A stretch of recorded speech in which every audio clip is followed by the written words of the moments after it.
இந்த உலக வரைபடத்தில் இஸ்ரேல் அப்படின்ற ஒரு நாடு இருக்காது, நாங்கள் அவங்கள வைப் அவுட் பண்ணிடுவோம் அப்படின்ற மாதிரியான ஒரு எச்சரிக்கை பாகிஸ்தான் கிட்ட இருந்து வந்திருக்கு. பாகிஸ்தான் ஏன் இந்த எச்சரிக்கையை இஸ்ரேலுக்கு எதிராக இந்த நேரத்தில் வெளியிடணும் அப்படின்னு கேட்டோம் அப்படின்னா, இஸ்ரேல் வந்துட்டு சுவிட்சர்லாந்தில் வச்சு பாகிஸ்தானினுடைய ஃபீல்டு மார்ஷல் அசீம் முனிரையும் அவரு கூட போன டெலிகேஷன்ஸையும் கொலை செய்ய முயற்சி பண்ணாங்க. ஸோ இந்த ஒரு முயற்சி அப்படின்றத நீங்கள் அட்டெம்ப்ட் பண்ணீங்க, செக்யூரிட்டி அலர்ட் சுவிட்சர்லாந்தில் வச்சு பாகிஸ்தானி டெலிகேஷன்ஸ்க்கு வந்துச்சு அப்படின்னா இஸ்ரேல் அப்படின்ற ஒரு நாடு உலக வரைபடத்தில் இருக்காது அப்படின்ற மாதிரி பாகிஸ்தான் அஃபீஷியல்ஸ் இஸ்ரேலுக்கு எச்சரிக்கை விடுத்ததாகவும் ஒரு விஷயத்தை யார் சொல்லியிருக்காங்க அப்படின்னா, பிரேசிலினுடைய சர்வதேச அரசியல் ஆய்வாளர் பெப்பி எஸ்கோபார் அப்படின்றவர் தெரிவிச்சிருக்காரு. இது சம்பந்தமாக இஸ்ரேல் பாகிஸ்தான் இந்த ரெண்டு நாடுகளும் அஃபிஷியலாக எதுவுமே சொல்லலை. இது சம்பந்தமாக பரவக்கூடிய இந்த ஒரு விஷயத்தை அவங்க ரெண்டு பேரும் மறுத்துருக்காங்க. சர்வதேச அளவில் இவர் சொன்ன இந்த பெப்பி எஸ்கோபார் சொன்ன இந்த ஒரு விஷயத்துக்கு எந்த ஒரு ஆதாரமும் இல்லை. ஆனால் இவர் சொன்ன இந்த விஷயம் ரொம்ப அட்ராக்டிவாக இருந்ததுனால உலகம் முழுக்க சோஷியல் மீடியாஸில் தீ மாதிரி பரவுச்சு. அதனால் இந்த ஒரு விஷயத்தை நிறைய அரசியல் வல்லுநர்கள் பல நாடுகளில் விவாதிக்க ஆரம்பிச்சிருக்காங்க. நிறைய பேர் யூடியூப்பில் இது சம்மந்தமாக பேசியிருக்காங்க. இந்த ஒரு விஷயம் ஏன் வரணும், அமெரிக்காவுக்கும் ஈரானுக்கும் வரக்கூடிய இந்த அமைதி இஸ்ரேலுக்கு பிடிக்கலை அப்படின்ற மாதிரியான ஒரு விஷயம் தொடர்ந்து பேசப்பட்டுச்சு. ஈரானில் அமைதி கொண்டு வரணும் அப்படின்ற கட்டாயத்துக்கு டொனால்ட் ட்ரம்ப் உள்ளானார். ஏன்னா உலக நாடுகள் எல்லாம் அவங்களுடைய வர்த்தகம் பாதிக்கப்படுது அப்படின்னு அமெரிக்கா மேலே பல்வேறு ப்ரெஷரை போட்டாங்க. ஸோ ஒரு அமைதியை அமெரிக்காவுக்கும் ஈரானுக்கும் நடுவில், அதுவும் குறிப்பாக ஸ்ட்ரெயிட் ஆஃப் ஹார்மோஸ் துறக்கணும் அப்படின்ற கட்டாயத்தில் இன்றைக்கி கொண்டு வராங்க.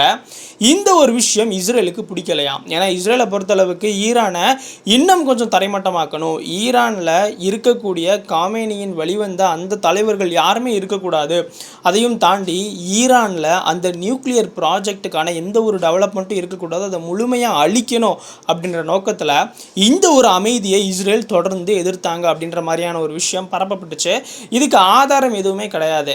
ஆனால் இந்த ஒரு விஷயத்தின் அடிப்படையில் தான் பாகிஸ்தான் இந்த ஒரு அமைதி பேச்சுவார்த்தைக்கு முக்கியமான ஒரு நாடாக இருந்திருக்கு. அதுவும் குறிப்பாக ஃபீல்டு மார்ஷல் அசீம் முனிர் இருந்திருக்காரு. ஸோ அதனால் பாகிஸ்தானினுடைய தலைவர்களை இஸ்ரேலினுடைய உளவுத்துறை மொசாட் குறிவைக்காங்க. இந்த ஒரு குறிவைத்தல் அப்படின்றது இஸ்ரேலினுடைய பிரதமர் பெஞ்சமின் நெதன்யாகுவினுடைய உத்தரவின்படி நடக்குது அப்படின்ற மாதிரி பெப்பி எஸ்கோபார் அப்படின்ற இந்த ஒரு ஜேர்னலிஸ்ட் பிரேசிலில் வச்சு பேசியிருக்காரு.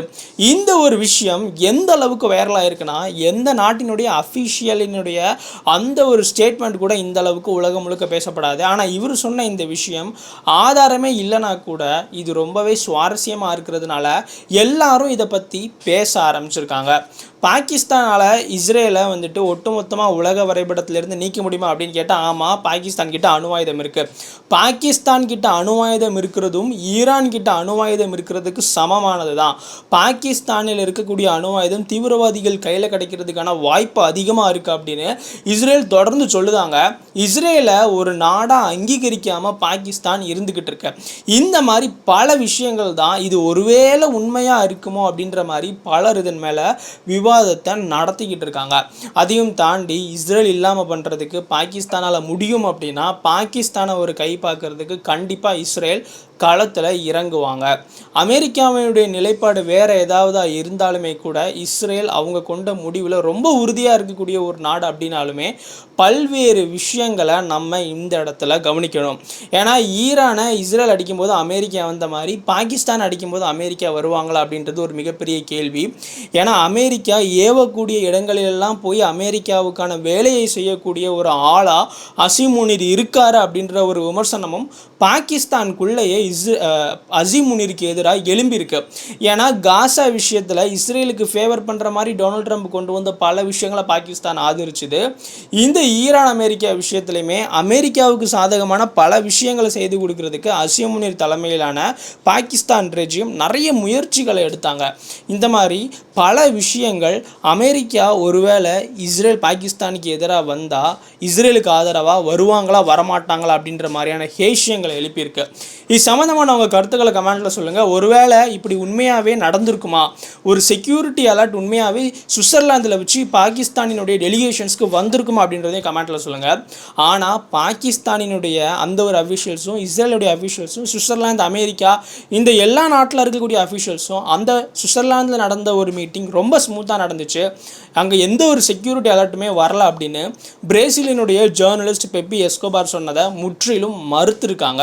இந்த ஒரு விஷயம் பல்வேறு யூகங்களின் அடிப்படையில் தான் சமூக வலைதளங்களில் விவாதிக்கப்படுது. இது சம்பந்தமான உங்கள் கருத்துக்களை கமெண்ட்ல சொல்லுங்கள். நம்ம தமிழ் சேனலை சப்ஸ்கிரைப் பண்ண பார்க்குறவங்க சப்ஸ்கிரைப் பண்ணிக்கிடுங்க. ஜெய் ஹிந்த்.